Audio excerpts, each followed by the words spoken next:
La educación en la época colonial en México.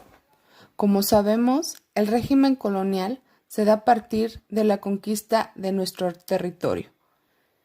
Todo fue a orden y semejanza de España, por ser el país que nos vino a conquistar, y sobre todo por las decisiones de la corona española hablando políticamente.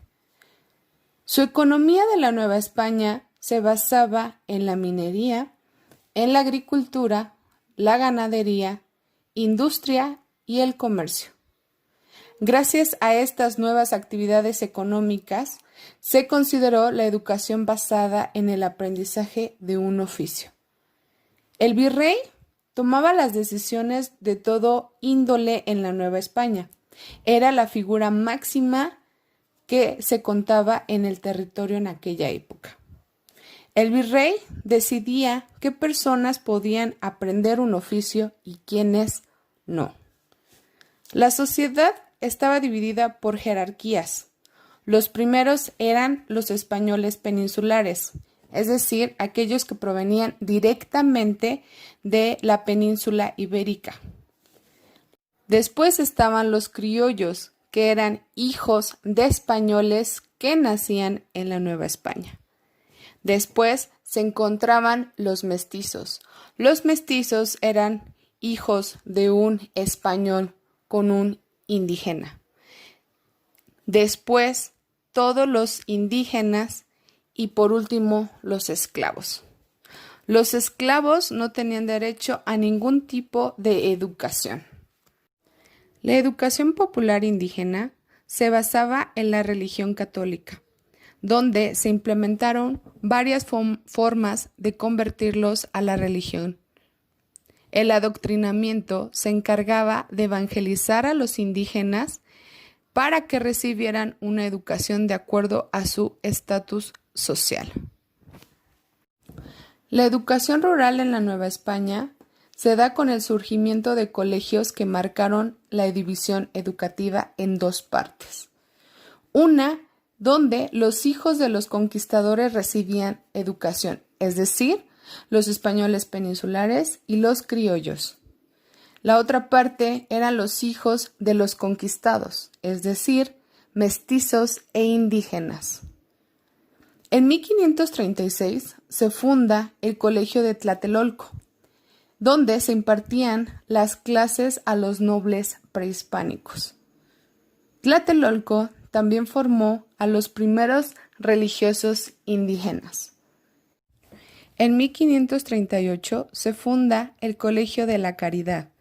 Se les daba clases de buenos modales a las mujeres españolas, mestizas, criollas y aquellas que pertenecían a la nobleza prehispánica, donde se les enseñaba a rezar, cantar, todo taller de labores femeninas y sobre todo obediencia al hombre. Existieron más colegios, como por ejemplo San Pedro y San Pablo y San Ildefonso, que eran de origen jesuita. La segunda enseñanza es una obra educativa de las órdenes religiosas, que fue de acuerdo a la perspectiva de cada una de ellas. A continuación les mencionaré algunas de ellas.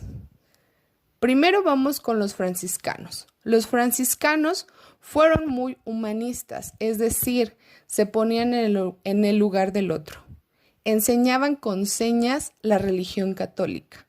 Se dedicaron meramente a impartir la religión, los valores y las creencias.